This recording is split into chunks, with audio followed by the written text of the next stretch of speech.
Assalamualaikum warahmatullahi wabarakatuh. Selamat ketemu kembali dengan saya.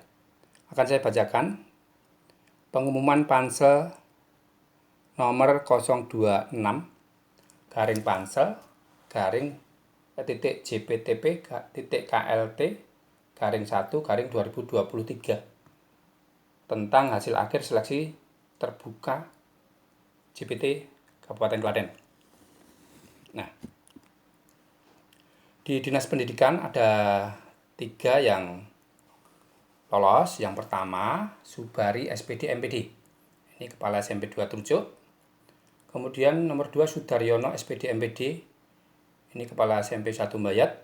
Yang nomor 3, Titin Windiarsih SPD MPD. Ini Kepala SMP 1 Klaten. Ketiganya berasal dari fungsional kepala sekolah.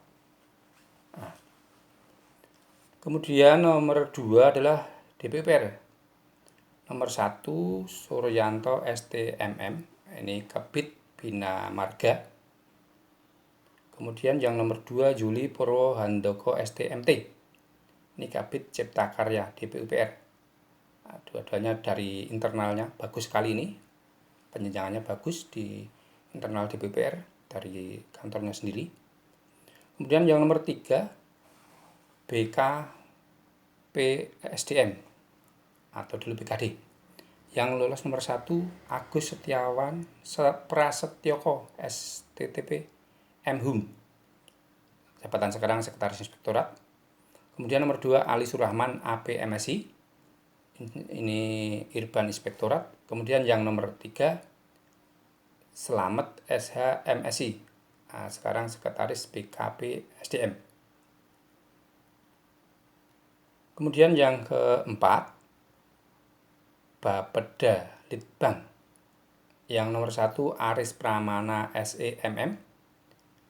Ini Sekretaris Diskominfo. Kemudian nomor 2 Pandu Wirabangsa SHMing, Sekretaris Bapeda. Kemudian yang nomor 3 Rian Wijaya SSTP MM. Ini Kabak di Sedwang. Kemudian yang selanjutnya nomor 5 ini staf ahli bidang pemerintahan hukum dan politik. Yang nomor 1 Nur Cahyono Suharto Dr. Esos MPP MIng. Ini Sekretaris BPPD. Kemudian yang nomor 2 Sutopo SIP MSI, ini Camat Jogonalan. Kemudian yang nomor 3 adalah Tomisila Aditama APMM, ini Camat Karangdowo. Kemudian selanjutnya nomor 6 Sekretaris DPRD. Yang nomor 1 Hendri Pamungkas Esos MM, ini Camat Tulung. Kemudian nomor 2 Muhammad Nur Rosid, ini Camat Wonosari. Kemudian nomor 3 Rabiman APMSI, ini Camat Trucuk. Nah, ini kemudian nomor 7 Dinas Pemberdayaan Masyarakat dan Desa, Dispermasdes. Nomor 1 Seniwati SEMM, ini Camat Ceper.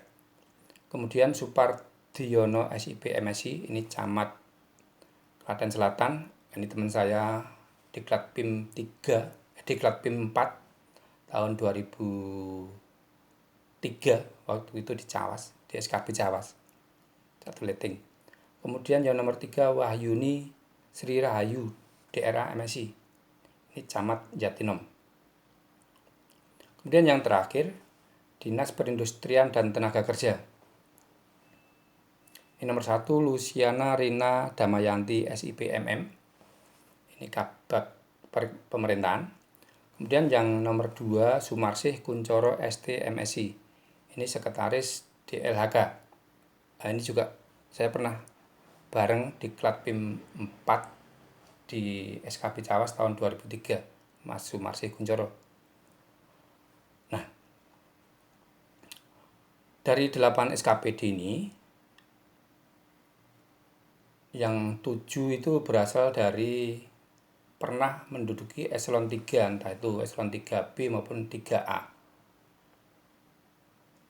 Jadi dia sudah on the track dalam arti mulai dari eselon 4, kemudian eselon 3, dan sekarang mendaftar sekarang eselon 2. Khusus di pendidikan, ya ini kebetulan yang mendaftar dari teman-teman atau Bapak Ibu kepala sekolah, fungsional semua. Nah, ini menggelitik bagi saya. Menggelitiknya bagaimana? Nah, seorang kepala dinas itu jabatan yang sangat penting sekali, sangat apalagi di dinas pendidikan ya. Kepala dinas itu dia harus paham betul dengan pengadaan barang dan jasa. Kemudian di PPJ itu kalau di dinas pendidikan tidak hanya barang dan jasa, tidak hanya ATK, tidak hanya, tetapi juga ada konstruksi. Ada konstruksi, kemudian juga ada kegiatan. Jadi 3 atau beberapa jenis kegiatan yang harus dipahami. Nah, ini memang saya tidak menafikan, tidak meremehkan siapapun, tetapi perlu belajar yang mudah-mudahan cepat lah. Namanya pekerjaan banyak, eselon 3-nya. Eselon 3-nya juga ada 4, ada sekretaris, ada kabitnya sudah komplit. Mudah-mudahan berjalan dengan baik. Tetapi ini menjadi menggelitik bagi saya. Kenapa di dinas pendidikan tidak ada satupun yang mendaftar dari eselon 3? Nah, ini menggelitik bagi saya. Ini pertanyaan saya itu yang pertama, apakah tidak ada yang bisa mendaftar di dinas pendidikan? Kemudian yang kedua, kalau tidak ada, apakah regenerasinya di dinas pendidikan itu tidak lancar? Dalam arti tidak ada calon yang bisa mendaftar. Nah, kemudian yang terakhir, kalaupun tidak ada yang mendaftar dari internal, kan mungkin dari luar. Karena kalau saya lihat di SKPD yang lain itu dari Bapak Ibu Camat banyak juga yang mendaftar. Apakah di dinas tidak bisa? Nah, ini menjadi PR-nya BP, BPKSDM, kalau BKD lah kan itu. Nah, ini harus bisa memetakan. Jadi SKPD mana yang kira-kira kabit yang sudah menduduki selama 3 tahun atau sekretaris sudah 2 tahun, kalau perlu digeser. Suatu waktu kepala dinasnya kosong bisa ikut mendaftarkan gitu. Jadi biar lebih prosesnya lebih mudah, lebih cepat kan gitu. Ini yang menjadi pemikiran saya, karena saya sudah mengalami beberapa kepala dinas. Mulai dulu pertama saya masuk itu kepala dinasnya Bapak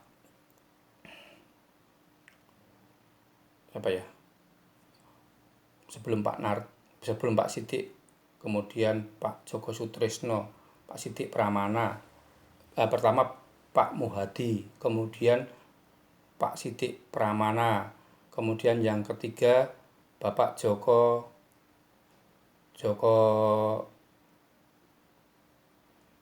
yang dulu dari Bapeda itu Bapak Joko, kemudian yang keempat Bapak Sunardi, kemudian Bapak Mardoyo, kemudian Bapak Pantoro, kemudian kembali lagi Bapak Sunardi, kemudian Bapak Wardani. Ini beberapa kepala dinas dan seterusnya sampai sekarang. Ini dengan beberapa kepala dinas yang mempunyai latar belakang yang berbeda-beda, ada yang dari struktural murni, kemudian ada yang dari kepala sekolah, menjadi kepala UPTD, menjadi kabit, menjadi sekretaris, baru kepala dinas, ada yang dari kepala sekolah langsung kepala dinas. Nah, ini menjadi menjadi pemahaman saya lebih luas. Oh, memang bisa, dan itu memang perlu belajar. Kalau yang baru dari luar masuk ke dinas itu memang perlu belajar. Mudah-mudahan cepat lah belajarnya. Bagi siapapun yang menjadi, perlu kita dukung, perlu kita perlu kita sokong biar pekerjaan di dinas berjalan dengan baik dan lancar. Terima kasih. Assalamualaikum warahmatullahi wabarakatuh. Selamat sore.